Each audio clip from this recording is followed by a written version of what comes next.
What's going on, y'all, and welcome back to another book club live. So we're gonna make this very sweet and short and simple and straight to the point. So if this is your first time joining us, we have been reading Secrets of the Millionaire Mind by T. Harv Eker, and it is part of the top 14 best financial books. And that was voted on for 2022. So this is my second time reading this book. And I'm actually glad that I decided to read it a second time because I'm picking up more gems that just did not hit me the way they did the first time I read this book, which is why they tell you that it's good to like read a book at least twice because you're bound to catch something else. So we're just going to go ahead and do a deep dive into what was going on this time. So this time he starts off with wealth file number 7, which says rich people associate with positive, successful people, and poor people associate with negative or unsuccessful people. Reason being is comfort. That is it. That is all. People are comfortable being around whoever it is that they're used to being around. So, hey Jasmine, I'll be dropping a vlog tomorrow, girl. So yeah, people are comfortable with who they are comfortable with, which is why birds of a feather flock together, right? And so rich people are comfortable being around other rich people, and they enjoy having rich people conversations. They enjoy trying to figure out other ways to make money and how can they help each other and things like that. And broke people find it comfortable to be around other broke people. That way they don't have to feel as though, oh, well, maybe I'll be judged, or, I'll be talked about, or any of that. Long story short, birds of a feather flock together. And so my question to you is, who are you hanging out like with? What birds are you hanging out with? At the end of the day, that don't mean that like, oh, your friend is a hoe, so you're gonna be a hoe. Not necessarily like that. But as they say, you are the sum of the most 5 people that you hang around with. So if you're hanging around with 5 broke people, or if you're the 6th broke person, like, and even with the, if your friend a hoe, then you a hoe too. I mean, I'm not even gonna say that. If your friend do crack, you gonna be friends with a crackhead? It's gonna start to look weird, isn't it? Because people gonna be like, Tasha, your best friend, and you always with Tasha, and Tasha do crack. You gonna tell me you don't do crack with Tasha? I'm sorry. If I know somebody and they a powderhead, I automatically assume their spouse is a powderhead, because ain't no way you sleeping next to a powderhead and you don't do powder. Like, I personally, I just don't see it that way. I automatically assume if you do powder, your spouse do powder with you. And it's nothing that nobody's going to be able to convince me with otherwise. So, why? Because ain't no way a powderhead this comfortable with doing powder around you every day, all day. You comfort. You feel me? Like, I'm gonna tell you that ain't nobody comfortable no powder around me. Cause they know what you doing. What you doing? What you doing? I know you ain't in my bathroom. You get what I'm saying? So comfort. People hang out with who they hang out with because of comfort. Right? So he gives us also wealth file number 8.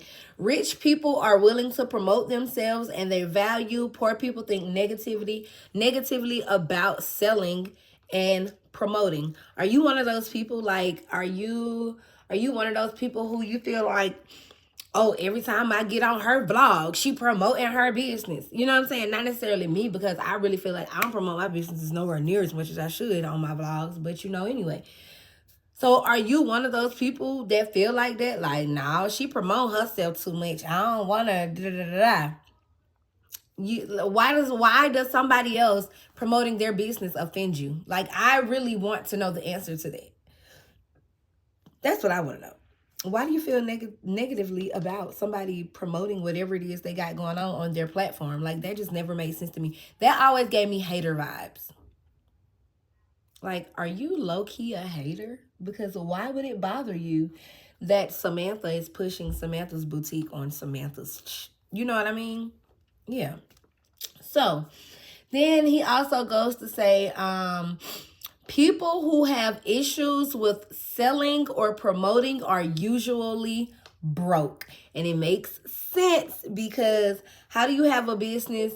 How have you built something so high up, even on yourself, and then you don't promote it? You don't get to where you should go when you should have been popping your shit. You get what I'm saying? Like, I completely understand the correlation. And then he gives 4 reasons. 4 reasons you may be having problems selling or promoting. 1, you've had a bad experience in the past with promoters. So maybe they tried to sell to you at the wrong time, or maybe they tried to push a sale that you ultimately did not want. Hey, Whitney, that you ultimately did not want, and it just annoyed you. And so from that point forward, you just like, you know what? All y'all stay away from me. I don't want to hear what you got. Don't sell no girl cookies, no Girl Scout cookies. Don't tell me about no donuts. Don't tell me about no fundraiser. Don't tell me that you selling that. I don't want to hear nothing about no new arrivals. I don't want to hear nothing about nothing. Shut up. That may be your problem, right? Number 2, you have a fear of rejection or failure. Now that right there could very well be true for a lot of people. People like to put on this act that they are just so confident, and I don't care what people say, or I don't care what the world says, but then deep down inside, you're not trying certain things because you're ultimately scared of rejection, or you're scared to try. You have to believe in yourself, period. Number 3, you was told not to toot your own horn. Basically, you were told that it's rude to constantly talk about yourself, or something that you created. It's not rude. Pop your shit. Number 4, you feel like promoting is beneath you. So those are the 4 reasons that he listed that you may have problems selling or promoting. Then he gives us another wealth principle, which says leaders earn a lot more than followers. I don't even feel like we have to go into detail about that at all. Because at the end of the day, if you look at a pyramid, life is like a pyramid. You have the leader, and then under the leader, you may have the founder of a business, right? And then under the founder, you have the CEO, and then like the exec. And then after the exec, you have like a list of like 3 people. And up under these 3 people, there may be 4 people. And under there's 4 people, there may be 20 people. And under that 20 people, there may be 100 people. So there is a triangle dynamic like this, right? Now this is one that I really like. I'm looking over here at my notes. I really like this one because he said, wealth foul number 9. Rich people are bigger than their problems. Poor people are smaller than their problems, right? And it was so funny with me reading this because I was just listening to Trishana's live yesterday. So if you're not sure who Trishana is, Trishana is someone who's also in like the coaching community, and she owns an ice cream shop and like a whole bunch of other things, right? And so she helps other entrepreneurs like try to get funding and things like that. But anyway, so Trishana used this amazing analogy, and it was perfect when I read this because I'm going to use this analogy for y'all also. Hey, Erica, I'm going to use this for y'all also, and hopefully that it resonates with somebody out there. So I'm going to read what he said again. Wealth foul number 9. Rich people are bigger than their problems. Poor people are smaller than their problems, right? So look at it like this. You are an ant, right? So you're an ant, very small little tiny ant. An ant is actually bigger than how small I'm putting my fingers right now. But you're an ant, right? So everything that happens in your life scares the hell out of you. If somebody Bigfoot goes above your head, you're like, oh shit, that was a close call. Like, oh my God. And then let's say if a grasshopper comes out of nowhere, you like, oh shit, you big. Wait a minute, move. And then if somebody's walking their dog and them and their dog walk over you, you like, oh my God, like that is a big, they almost stepped on me. That is a lot. a leaf blow over you. Let's say a leaf goes and blows upon this ant, right? So this ant is very, very small, and this is the leaf, and the leaf just boom. So now this ant is in total darkness, and he's like, oh my God, what the hell going on? Somebody just shut off all the lights. It's just a leaf. So in that moment, all of your problems seem to be bigger than you, right? And that is a poor person's mentality. Everything is bigger than them. And then you have a rich person, right? So with this rich person, let's take this rich person and say you are 7 feet tall. 7 feet tall. And somebody walks past you. It's like, huh, whatever. 2 leaves blow past you, whatever. Like, these are not even problems for you because you are so big. Somebody's chihuahua goes running. You're not stunning fucking chihuahua. You're 7 feet tall. As opposed to when you were that little bitty ant and you were going through so many things, every little thing was just like, oh my God, that was a close encounter. Oh my God, that scared me. Oh my God, what's going on?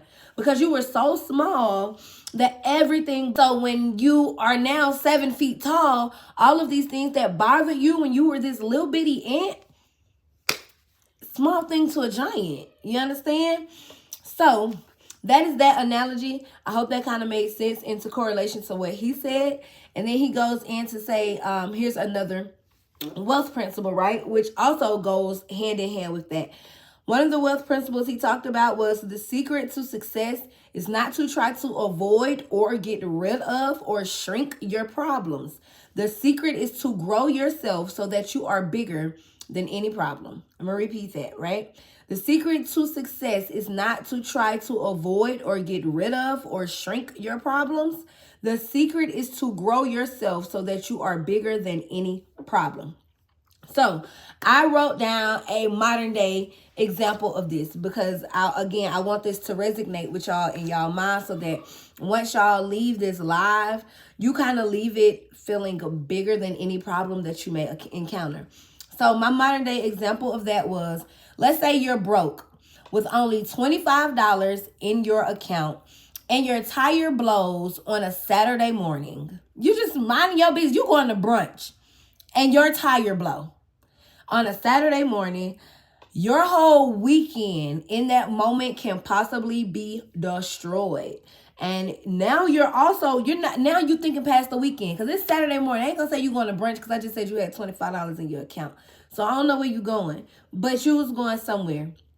And so you only had $25 in your account. It's Saturday. Not only are you thinking about, oh my God, how am I going to do it today? Now you're also thinking about like, oh shit, it's Saturday. If I don't get this fixed at least by tomorrow, how am I going to get to work? I need to go to work because I clearly only have $25 in my account. I am literally not even a check away from being broke. Like, I need to get to work, right? So in that moment, everything in your life is just going haywire because your problem is bigger than you. Now let's take this same exact problem. It's a Saturday morning, your tire blows, but this is like, whatever. So at this point, you have $25 in your regular account. Hear me out. You have $25 in your regular account, in your checkings account, but you've been doing the 10, 20, and 70 rule from The Richest Man in Babylon, which is a book that we read. This was our previous book. So now you have an extra $875 in your savings account. That same exact problem doesn't even ruffle your feathers because now you're like, okay, my tire just blew, whatever. I know I got $875 in my account. I could go get me a tire for $50. Let me go and call this Uber real quick. Let me just go and call this Uber, tell this Uber I need for him to take me to the nearest tire shop. And you know, and it don't even gotta be a brand new tire. You ain't even gotta spend $100, but if you wanted to spend $100 on one tire, you could because you got $875 in your account. But let's just say you're gonna go the cheap route. You're gonna go get a used tire for $60. Okay? That same exact problem just seemed so small when you got $875 in your account and your tire blows versus you having $25 in your account and your tire blows. Because at $25 in your account and your tire blows, you're fucked. But with $875 in your account, that same problem was not even a problem. It was just merely a hiccup in your Saturday. So then he gives us another wealth principle. He says, if you have a big problem in your life, all that means is that you are being a small person. So I'm going to take that as you have not made yourself bigger, or you are thinking small-minded. Think big, bitch. You got to think big. Okay? Wealth principle. If you say you are worthy... No, wealth file. I'm sorry, let's do wealth file. Wealth file number 10 says, rich people are excellent receivers, poor people are poor receivers. And then he hits us back with a wealth principle. If you say you are worthy, then you are. If you say you are not worthy, then you are not. Either way, you live into your story. And so what made him say this is because with wealth file number 10, rich people are excellent receivers, poor people are poor receivers. Think about this. Think about when somebody has tried to just randomly do something nice. Oh, prime example. When I'm at the grocery store or I'm somewhere and I say, I'm gonna assist the person in front of me, right? Just randomly. How I just randomly help people. The person in front of me, groceries may be $50, and I might be like, I got it. Every time, literally, every time this happens, the person whose groceries I'm trying to pay do not want to receive the blessing. They're like, no, I got it. It's fine. Don't worry about it. Oh, no, I got it. Stop kicking a gift horse in the mouth. Be a good receiver. It feels good when you give, right? Let other people also feel good by helping you. You have to become a good receiver. Because if you are in a point in your life where every time somebody's trying to give something to you, just every time, just randomly, somebody trying to give something to you and you're like, I don't want it. No, wait. You're teaching the universe, fuck it. We can give this bastard nothing else because they don't want shit. You telling the universe you don't want shit. Stop doing that. Do not kick a gift horse in the mouth. When somebody wants to help you, receive your blessing. Period. Receive it. Stop thinking you almighty and you don't want to, you get what I'm saying? Receive your blessing. So, with that wealth principle, he says, if you are worthy, if you say you are worthy, then you are. If you say you are not, then you are not. Either way, you live into your world. You live into your story. Okay, so some of y'all have this mindset, this limiting belief mindset, right? That we are not worthy of whatever it is. Some of y'all want to create a business, but you feel like you are not worthy.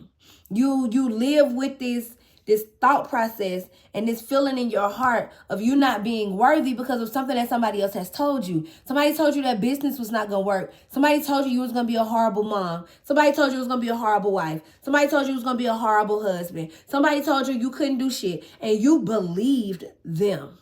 Stop that. You can change. Don't you know you decide how worthy you are? Nobody gets to decide that. You can be a horrible mother today and wake up tomorrow and say, I'm going to do everything that I can possibly do to become a great mother. I'm going to spend more time with my kids. I'm going to teach. I'm going to learn from them. I'm going to do all of these things. And there's nobody to tell you that you cannot, in a sense, or you can be a horrible business owner and you can wake up tomorrow and say, tomorrow, I'm going to get up, I'm going to learn all that I can learn, and I'm going to implement it and put that into my business. And there's nobody to tell you that you cannot. You can be 35 years old and can barely read. There is nobody to tell you that you cannot wake up tomorrow morning and say, I am worthy of knowing how to read. And getting on YouTube and turning on something that's going to teach you how to read. You get what I'm saying? Like, there's a nobody that can tell you what you are and what you are not worthy of except for yourself. And the crazy thing is, once you tell yourself that you are worthy or that you are not worthy, your mind is going to start to believe it. So if you are 30 pounds past where you would like to be, and you say to yourself, tomorrow, no, not even tomorrow, today I'm going to eat right. Today I'm going to eat right. And although I may not, work out full core, hardcore, I'm going to eat right today. And then I'm going to go on a 30-minute walk. I'm just going to walk. That's you deciding that you are worthy of a new lifestyle. Or you can say, I'm 30 pounds over my ideal weight. Oh, well, I'm just fat as fuck. Who I think I am? You think I'm finna go work out? Who I ain't gonna lose? It's so hard to lose weight. I see people all the time say it's hard to lose weight. I ain't doing that. And guess what? Your mind gonna go after that reality. So it's up to you to decide how worthy you are. He gives us wealth file number 11. Rich people choose to get paid based on results. Poor people choose to get paid based on time. He also gives us another wealth principle. There is nothing wrong with getting a steady paycheck unless it interferes with your ability to earn your worth. I like this. I like this a lot because a lot of people start their own business because they feel like their job ain't giving them what it is that they know they're worth. So in that case, it's okay to say I'm leaving my job. But it's also okay to say my job honors me. My job does exactly what I needed to do. My job pays me the rate that I decided to go into my job and pay. So I'm okay. Long story short, don't let nobody give you the short end of the stick. To me, that right there means know your worth and then add tax. Why add tax? Because at least if you know your worth and you add tax, they may not give you the tax, but they may give you what you're worth. You're going to be one step closer to it. Anyway, that's it. That's all. And I'll see you guys in another book club. I'm not sure what pages we reading right now, but I will put it in the community tab. Love you, love you, love you, love you, love you. Bye.